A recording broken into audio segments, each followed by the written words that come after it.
Good morning, नमस्कार। मैं अमित सिंह, आप देख रहे हैं टाइम्स नाउ नवभारत। इससे पहले कि हम खबरों के सेंसेक्स की शुरुआत करें, रुक करते हैं इस वक्त की बड़ी खबर का।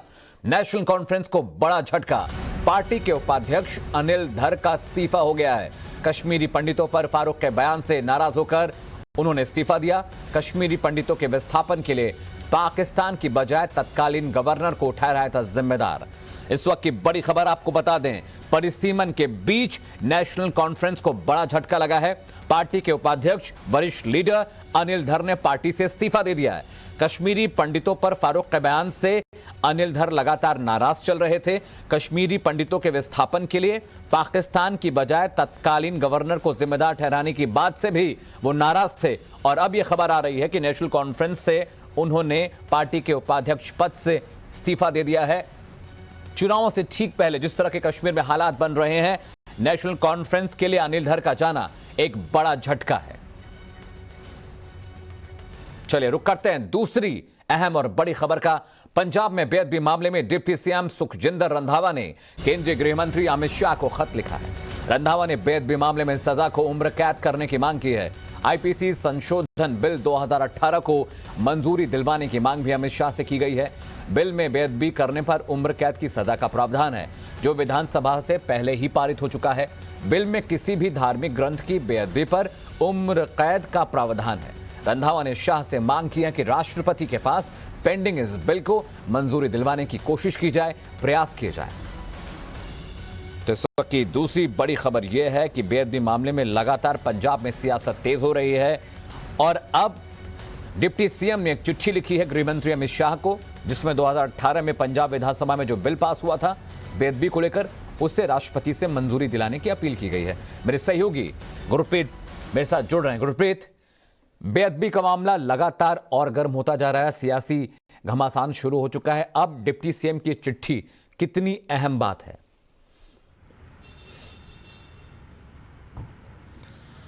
जी बिल्कुल, अगर बात करें तो बेअदबी का मामला एक राजनीतिक मामला भी बन चुका है। पिछले 2 दिनों में हमने लगातार देखा कि अलग अलग पार्टीज अलग अलग डिमांड कर रही है। और यहाँ पे यस्टरडे जब कल एक प्रेस कॉन्फ्रेंस करती है एसजीपीसी, और उसमें ये एक डिमांड की जाती है कि डेथ पेनल्टी की जाए। तो उसके बाद हमने देखा कि जो डिप्टी चीफ मिनिस्टर है सुखजिंदर रंधावा, वो एक लेटर लिखते हैं, एक पत्र लिखते हैं सेंट्रल गवर्नमेंट को, कहते हैं कि आप प्रेसिडेंट ऑफ इंडिया का असेंट चाहिए इस बिल को, क्योंकि 2018 में ये बिल भेजा गया था जो अभी तक पेंडिंग है। तो कहीं ना कहीं इस बात को लेके एसजीपीसी ने भी ये बात बिल्कुल स्पष्ट की कि जब तक क्या लोगों के मन में डर नहीं होगा तब तक ये बेअदबियां नहीं रुकेंगी। और पंजाब में हमने देखा कि लगातार बेअदबियों का मामला सबसे ज़्यादा हुआ और उस पर राजनीति भी की जा रही है कहीं ना कहीं। कि अगर आज बात करें, क्योंकि इलेक्शन सिर्फ कुछ दिनों के बाद होने वाली है पंजाब में, हमें सबको पता है अगले साल इलेक्शन है, उस बात को लेके लगातार जो पॉलिटिकल पार्टीज हैं आपस में एक दूसरे पे वार कर रही है और लगातार इस मुद्दे को लेके सियासत भी हो रही है। तो इसको देखा जाए तो आज जो डिप्टी चीफ मिनिस्टर है जो सुखजिंदर रंधावा है, उन्होंने एक पत्र लिख के ये मांग की गई है कि जो बिल पास किए गए थे पंजाब सरकार के द्वारा उन पे फाइनल स्टैंप लगे, ताकि जो आने वाले दिनों में अगर कोई ऐसा मामला आता है तो उस पर स्ट्रिंजेंट पनिशमेंट दी जाए, सख्त से सख्त कार्रवाई की जाए, सख्त से सख्त सजा की जाए। क्योंकि कल भी जैसे एसजीपीसी ने बोला कि जो एक्शन का रिएक्शन होता है, जैसे यहाँ पे गोल्डन टेम्पल में सबसे बड़ा जो इंसिडेंट हुआ है, उसके बाद लगातार ये मांग लोगों की भी है, लगातार ये मांग एसजीपीसी की भी है। तो इस बात को लेके कहीं ना कहीं कांग्रेस पार्टी के जो डिप्टी चीफ मिनिस्टर है, उन्होंने एक पत्र लिख के सेंट्रल गवर्नमेंट को अपील की है कि जो बिल पास किए गए थे पंजाब सरकार के द्वारा, उन बिलों पे मान्यता दी जाए ताकि इसका कानून बन सके। और उस कानून से कहीं ना कहीं ये लगता है कि एक डर भी पैदा होगा और उस डर को लेके कहीं ना कहीं लोग ये जो बेअदबी के मामले वो कम हो सकते हैं पंजाब। गुरप्रीत, सेवादारों के साथ मारपीट में जिस शख्स की मौत हुई थी, उसे लेकर कोई जानकारी मिल पाई है? कहां का रहने वाला था और क्यों उसने इस तरह की कोशिश की? देखिए, 2 अलग अलग इंसिडेंट हुए हैं। अगर अमृतसर के इंसिडेंट की बात करें तो कल हमने कमिश्नर ऑफ पुलिस से बात की तो उन्होंने ये बोला कि हमने ऑलरेडी जो उनकी फ़ोटो रिलीज़ की हुई है, जो यूथ यहाँ पे आया था और लगातार उस पर बात भी की जा रही है, लगातार पोस्टर भी लगाए जा रहे हैं, लेकिन अभी तक उनकी कोई भी आइडेंटिटी नहीं आई। लेकिन अगर कपूरथला केस की बात की जाए तो उसमें अभी दो पहलू है। एक पहलू तो ये है कि वहाँ पे बेअदबी हुई, और दूसरा पहलू पुलिस के मुताबिक भी ये है कि शायद वो चोरी करने आया था। उस बात को लेके एसजीपीसी ने भी कहा कि एफआईआर रद्द करके पहले इंक्वायरी की जाए, देखा जाए कौन गलत है, किसने क्या किया और उस पर किया। उसमें कहीं ना कहीं पुलिस कह रही है कि बार बार कोई कॉल्स आ रही है, कोई लेडीज़ कॉल कर रहे हैं, कोई उनसे बातचीत कर रहे हैं, वो कह रहे हैं हमारा भाई है, लेकिन अभी इस तरह की जो ऑफिशियल पुष्टि नहीं हो सकी। और दोनों केसों में आइडेंटिटी नहीं हुई, तो इसलिए पुलिस का ये कहना है कि जब तक आइडेंटिटी नहीं होती आगे केस की इन्वेस्टिगेशन नहीं हो पाएगी।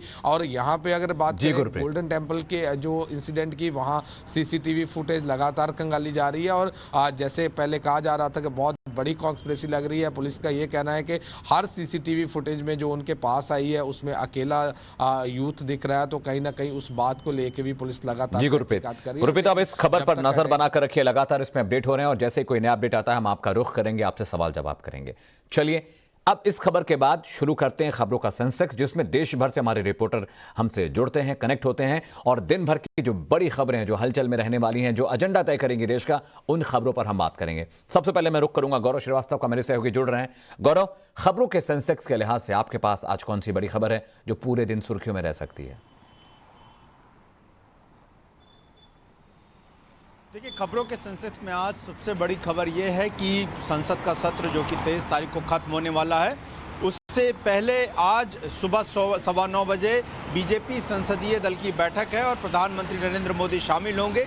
9:15 बजे ये बैठक अम्बेडकर इंटरनेशनल सेंटर में होनी है, और इससे पहले ये बैठक जो है वो 7 दिसंबर को हुई थी, और उस वक्त हमने देखा था कि किस तरह से प्रधानमंत्री मोदी ने बीजेपी के ही सांसदों को नसीहत दी थी, और उन्होंने कहा था कि अगर वो खुद में बदलाव नहीं करते हैं तो वो बदल दिए जाएंगे। यानी कि अभी जिस तरीके का वाकया हुआ, कल संसद में तारांकित प्रश्न लगे थे और खुद बीजेपी के 10 सांसद वहां पर नजर नहीं आए, उसको लेकर भी माना जा रहा है कि प्रधानमंत्री मोदी जो है अपने ही सांसदों को नसीहत दे सकते हैं, समझा सकते हैं कि अगर एक तरफ विपक्ष पर ये आरोप लगा रही है पार्टी कि वो संसद के सदन को नहीं चलने दे रही है, वहां पर कोई सकारात्मक काम नहीं हो पा रहा, चर्चा नहीं हो पा रही है, ऐसे में अगर बीजेपी के स्वयं के सांसद वहां पर मौजूद नहीं होंगे तो ये एक प्रोडक्टिव जो पूरा पार्लियामेंट सेशन है वो नहीं हो सकता है, क्योंकि भागीदारी सबकी है। दूसरा ये कि चूंकि अभी तक का पूरा हम दौर देखें तो पूरा जो संसद की कार्रवाई है वो वॉश आउट हुई है, धुल गई है, कोई बहुत ज़्यादा चर्चा हमने होते हुए नहीं देखी। कुछ बिल पास जरूर कराए गए लेकिन वो शोर के बीच में हुए। ऐसे में आगे किस तरह की रणनीति रहेगी, और चूंकि इसके बाद जो है चुनाव का भी दौर आना है, चुनाव की तैयारियों का भी दौर आना है, तो ये सारी तमाम बातें जो है वहां पर होंगी। लेकिन जाहिर तौर पर प्रधानमंत्री मोदी का क्या रुख रहता है, खास करके संसद की कार्रवाई न चलने, और दूसरा खुद बीजेपी के कुछ सांसद जो कि 10 सांसद थे जो कि तारांकित प्रश्न पूछने के दौरान मौजूद नहीं रहे, उनको लेकर प्रधानमंत्री नरेंद्र मोदी क्या कहते हैं, ये बहुत महत्वपूर्ण होगा। और प्रधानमंत्री को भी सुनना महत्वपूर्ण होगा कि किस तरह से संसदीय दल की पूरी प्रक्रिया को लेकर जो पूरा माहौल रहा इस बार शीतकालीन सत्र में, ठीक है गौरव। कहते हैं इसको लेकर। गृह मंत्री अमित शाह संसदीय दल की बैठक के लिए पहुंच चुके हैं, तस्वीर हम आपको लाइव दिखा रहे हैं, और अब से कुछ ही वक्त में बीजेपी संसदीय दल की बैठक होनी है अंबेडकर इंटरनेशनल सेंटर दिल्ली में, और उस बैठक में हिस्सा लेने के लिए गृह मंत्री अमित शाह पहुंच चुके हैं। चलिए रुक करते हैं लखनऊ का, मेरे सहयोगी आदर्श सिंह जुड़ रहे हैं खबरों के सेंसेक्स में। आदर्श, यूपी से कौन सी बड़ी खबर है खबरों के सेंसेक्स के लिहाज से जो पूरे दिन छाई रह सकती है? देखिए, अगर हम यूपी की बात करें तो यूपी से आज और पहली खबर की अगर मैं चर्चा करूं तो आज प्रधानमंत्री नरेंद्र मोदी प्रयागराज आ रहे हैं, और प्रयागराज में तकरीबन 2.5 लाख महिलाओं के साथ वो संवाद करेंगे। और ये जो महिलाएं हैं ये प्रदेश के अलग अलग हिस्सों से प्रयागराज पहुंच रही हैं, और माना जा रहा है कि इतनी बड़ी संख्या में महिलाओं से संवाद करने का मकसद ये है कि आने वाले विधानसभा चुनाव में जो आधी आबादी है यूपी की महिलाओं की, उसको भी एक तरीके से टारगेट किया जाए। और इसके लिए प्रधानमंत्री न सिर्फ उनको संबोधित करेंगे बल्कि इसके साथ साथ कई योजनाओं का उद्घाटन और शिलान्यास भी करेंगे। इसके साथ साथ कई स्वयं सहायता समूह के खाते में तकरीबन 1000 करोड़ रुपए की राशि जो है वो ट्रांसफर करेंगे। यानी कुल मिलाकर कोशिश ये है कि महिलाओं के साथ भी संवाद कर उनके मुद्दों को हल किया जाए, इसके साथ साथ उनके पक्ष में बात की जाए। वहीं अगर हम दूसरी खबर की बात करें तो दूसरी खबर भी आज यूपी की राजनीति के लिहाज से बेहद महत्वपूर्ण है, क्योंकि निषाद पार्टी जो बीजेपी के साथ चुनाव लड़ने वाली है, जिसने घोषणा की थी, उसको लेकर एक अहम खबर है कि उनके जो आरक्षण की मांग थी उसको लेकर यूपी सरकार ने फैसला किया है कि उन्होंने एक लेटर लिखकर रजिस्ट्रार जनरल ऑफ इंडिया यानी आरजीआई से ये पूछा है कि आरक्षण दिया जाए या नहीं, और आखिर दिया जा सकता है तो क्या क्या उसके आधार होंगे। आरक्षण को लेकर यूपी सरकार की तरफ से पहल की गई है और माना जा रहा है कि उस सलाह के बाद जैसा निर्णय आगे का फैसला लिया जाएगा। तो ये दो महत्वपूर्ण और बड़ी खबरें होंगी जिस पर आज पूरे दिन हमारी नजर रहेगी। आदर्श, निषाद अगर पार्टी की बात, जाति की बात करें तो यूपी में कितना प्रभावित करते हैं चुनावों को और किन किन इलाकों में इनका दबदबा है, इसी लेकर अगर आप थोड़ी जानकारी दे पाए तो। यूपी नहीं तो के नजरों से सटे इलाके जो भी है, चाहे हम गोरखपुर की बात करें, प्रयागराज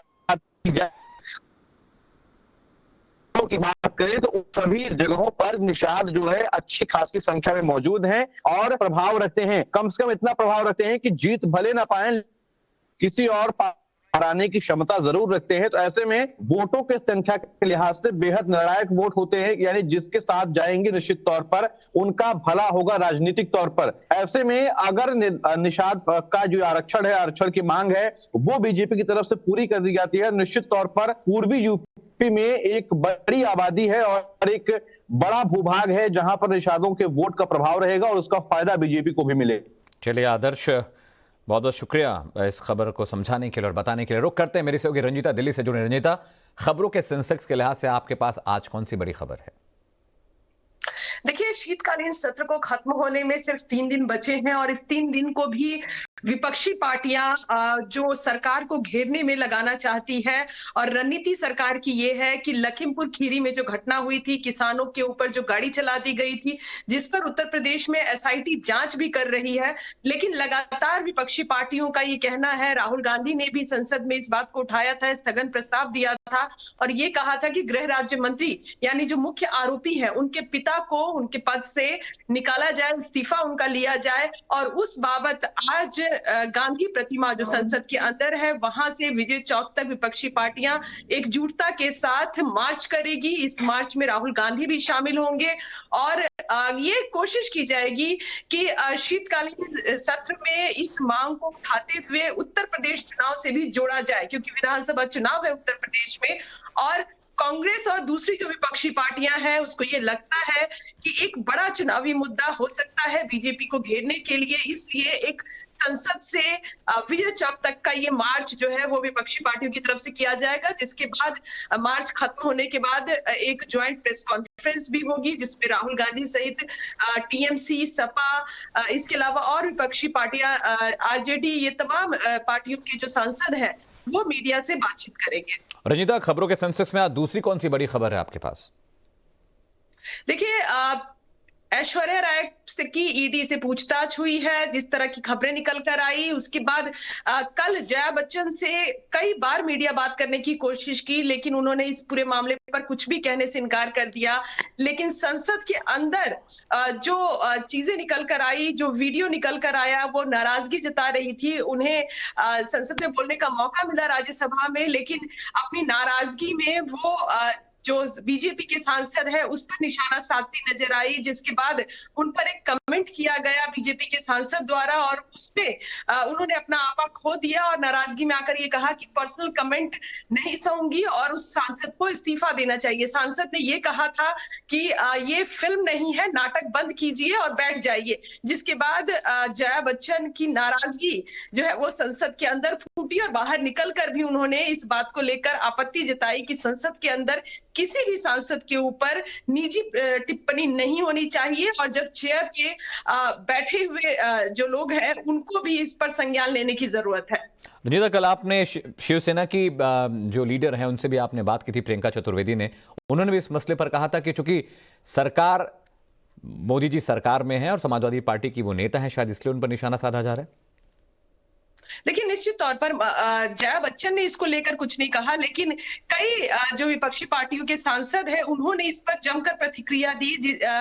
सपा के नेताओं पर जिस तरह से वहां ईडी की छापेमारी हो रही है, अलग अलग लोगों से जांच किए जा रहे हैं, उस तमाम चीजों को लेकर एक सुर में विपक्षी पार्टियों का ये कहना है कि उत्तर प्रदेश चुनाव को देखकर ये एक राजनीतिक छापेमारी और अलग अलग जो संस्थाएं हैं उसका इस्तेमाल बीजेपी कर रही है, क्योंकि बीजेपी को ये पता है कि जिन वादों के साथ वो सत्ता में आई थी उन वादों को पूरा नहीं किया, इसलिए अब ये हथकंडे अपनाए जा रहे हैं। क्योंकि अब तक जो उत्तर प्रदेश का चुनाव दिख रहा है वो बीजेपी वर्सेस सपा दिख रहा है और सपा को कमजोर करने के लिए इस तरह की कोशिश की जा रही है। चलिए, बहुत बहुत शुक्रिया रंजीता इस अपडेट के लिए, खबर को समझाने और बताने के लिए। रुक करते मेरे सहयोगी प्रदीप दत्ता का। प्रदीप, आज आपके पास खबरों के सेंसेक्स के लिहाज से कौन सी बड़ी खबर है? देखिए, सबसे बड़ी खबर जो यहाँ होने जा रही है वो है गुपकार अलायंस की मीटिंग, जो कि फारूक अब्दुल्ला के रेजिडेंस पे होगी यहाँ जम्मू में, जिसमें गुपकार के सारे जितने भी पार्टनर्स हैं वो मीटिंग में आएंगे, शिरकत करेंगे। मीटिंग इसलिए इंपॉर्टेंट होती है क्योंकि कल डिलिमिटेशन कमीशन की मीटिंग थी और कुछ घंटों बाद अब गुपकार अलायंस की मीटिंग होने जा रही है। जैसे कि डिलिमिटेशन कमीशन ने ऑलरेडी डिसाइड 7 सीटों के बारे में, जिसमें 6 सीटें जम्मू रीजन को मिलेंगी, 1 सीट जो है कश्मीर रीजन को मिलेगी और उसके अलावा शेड्यूल कास्ट और शेड्यूल ट्राइब को भी सीट्स उनके लिए भी रिजर्व किए जाएंगे। शेड्यूल ट्राइब के लिए 9 सीटें और शेड्यूल कास्ट के लिए 7 सीटें।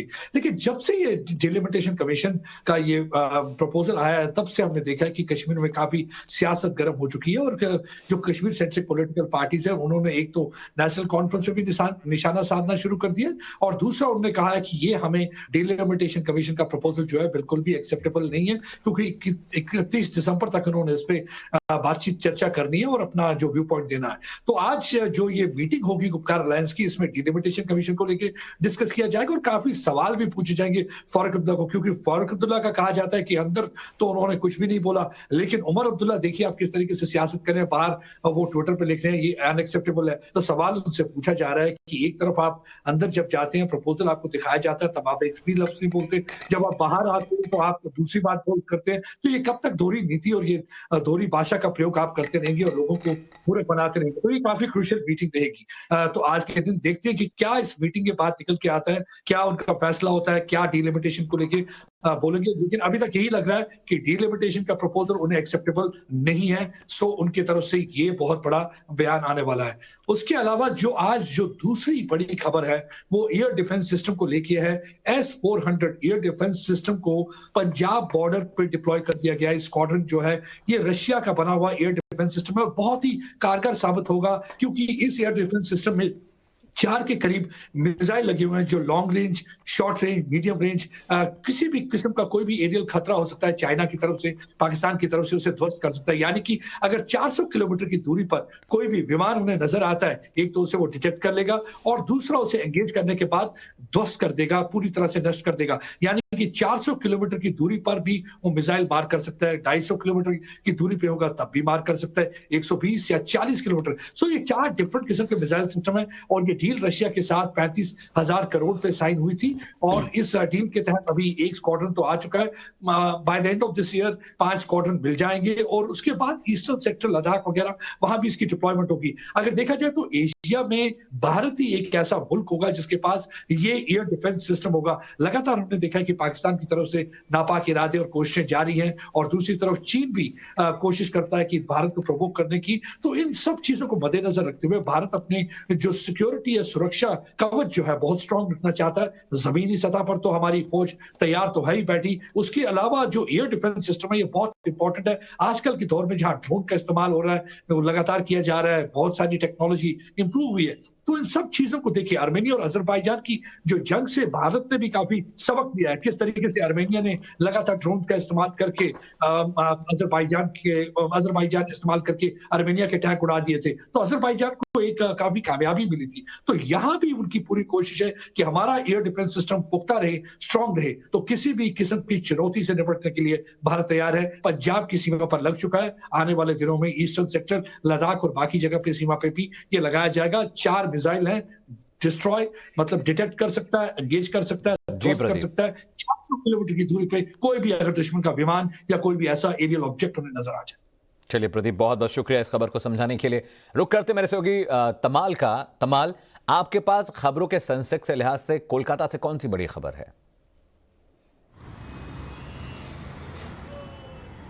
देखिए, आज के दिन की अगर बात करें तो सबसे बड़ी खबर यही होगी, कोलकाता म्यूनिसिपल कॉरपोरेशन की इलेक्शन जो 2 रोज़ पहले हुआ, उसके नतीजे आज निकलेंगे। इस चुनाव का नतीजे बहुत ज़्यादा मायने रखते हैं क्योंकि ये एक पूरा इलेक्शन है वेस्ट बंगाल असेंबली इलेक्शन के बाद, और वो भी कलकत्ता जो पश्चिम बंगाल की कैपिटल शहर है और अर्बन सेटअप है उस जगह की, सो जहाँ पे वोटर्स की मूड गेज करना बहुत डिफिकल्ट है। लेकिन तृणमूल कांग्रेस बहुत ही कॉन्फिडेंट है कि कोलकाता म्यूनिसिपल कॉरपोरेशन की इलेक्शन में जीत उनकी होगी।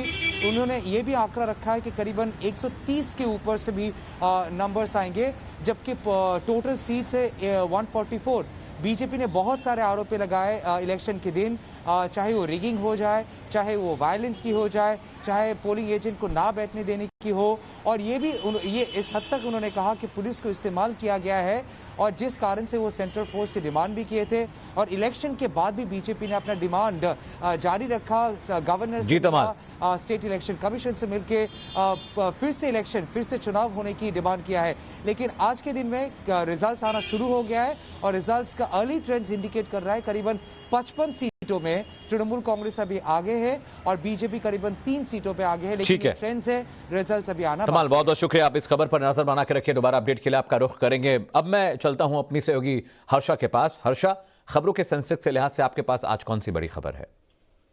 बिल्कुल, देखिए अमित, अगर खबरों के लिहाज की बात करें तो राजधानी में सबसे बड़ी खबर इस वक्त ओमाइक्रॉन की है, क्योंकि जैसे डे टू डे बेसिस पे जिस तरह से इंटरनेशनल पैसेंजर सारे दिल्ली में उतर रहे हैं, सबको अलग अलग अस्पतालों में भेजा जा रहा है। अमित, कल एक नोटिफिकेशन आया था जिसमें कहा गया था कि अब जितने मरीज हैं वो एयरपोर्ट से एलएनजेपी नहीं बल्कि दिल्ली के 3 और अस्पताल है डेडिकेटेड जहां पे भेजे जाएंगे, जिसके बाद दिल्ली में टोटल ओमाइक्रॉन के मामले 28 हो चुके हैं, यानी कि 28 पॉजिटिव केसेस है ओमाइक्रॉन के। यह आंकड़ा सुबह 9 बजे तक का है, 3 बजे दूसरी टैली आएगी, जिसके बाद पता चलेगा कि दोपहर तक जितने पैसेंजर्स आए उनमें और कितने हैं जिनकी जीनोम सीक्वेंसिंग के बाद सैंपल ओमाइक्रॉन वेरिएंट वाले मिले हैं। लेकिन ये चिंताजनक बात है क्योंकि पूरे देश में अब तक 164 केसेस हैं जो कि ओमाइक्रॉन के हो गए हैं। गुजरात में नए मामले आए हैं, महाराष्ट्र में नए मामले आए हैं, दिल्ली में नए मामले आए हैं, जो कि बेहद चिंताजनक है। लगातार एक्सपर्ट्स कमेटी और जितने भी लोग हैं यही कह रहे हैं कि जो डबल वैक्सीनेटेड लोग हैं उन तमाम लोगों में ओमाइक्रॉन वेरिएंट देखने को मिल रहा है। दिल्ली में अरविंद केजरीवाल सरकार ने इसीलिए मुद्दा उठाया कि बूस्टर डोज की जरूरत इस वक्त हिंदुस्तान में सबसे ज्यादा है। जितने एक्सपर्ट्स हैं वो ये बात कह चुके हैं कि डबल वैक्सीनेटेड जो लोग हैं उनको बूस्टर डोज की जरूरत। बिल्कुल हर्षा, जिस तरह के हालात देश में बन रहे हैं, बूस्टर डोज की दरकार जरूरत सच में पड़ने वाली है, और अरविंद केजरीवाल ने यह बात कहकर केंद्र से भी कहा है कि वो बूस्टर डोज का इंतजाम करें। हर्षा, बहुत बहुत शुक्रिया इस खबर को समझाने और बताने के लिए। तो ये वो बड़ी खबरें थी जो आज पूरे दिन सुर्खियों में रह सकती हैं, देश का एजेंडा तय कर सकती हैं। आइए अब आपको सेंसेक्स मीटर दिखा देते हैं कि खबरों का जो मीटर हमारा वो क्या कहता है इन तमाम खबरों की रेटिंग को लेकर। पहली बड़ी खबर जो थी वो थी नेशनल कॉन्फ्रेंस को झटका, परिसीमन को लेकर जो खबर हमने आपको बताई। बेअदबी मामले में उम्र कैद की मांग की है पंजाब के डिप्टी सीएम ने, क्योंकि उन्होंने कहा है कि बेअदबी करने वाले लोगों के मन में खौफ और डर होना चाहिए। आज प्रधानमंत्री नरेंद्र मोदी प्रयागराज जा रहे हैं। तो ये वो 5 बड़ी खबरें हैं जो पुरानी रैंक है जिस पर हम डिस्कशन कर रहे थे, और नई रैंक देखिए अब क्या है, क्योंकि खबरों का जो सफर है, उनका जो टेस्ट है वो बदलता है। तो अब पहले नंबर पर पीएम मोदी की वाली खबर है जो वो प्रयागराज के दौरे पर है। दिल्ली में विपक्षी सांसदों का मार्च है, निलंबन के खिलाफ राज्यसभा के सांसदों का बेअदबी मामले में उम्र कैद की मांग की है डिप्टी सीएम ने। चौथी बड़ी खबर है बीजेपी संसदीय दल की बैठक जो अब से कुछ ही वक्त में शुरू होने वाली है, अमित शाह पहुंच चुके हैं। और 5वीं बड़ी खबर है नेशनल कॉन्फ्रेंस को झटका, परिसीमन के मसले पर। तो ये रहा आज का खबरों का सेंसेक्स। अब वक्त है एक छोटे से ब्रेक का, लेकिन खबरें लगातार जारी हैं। आप देखते रहिए टाइम्स नाउ, नव भारत।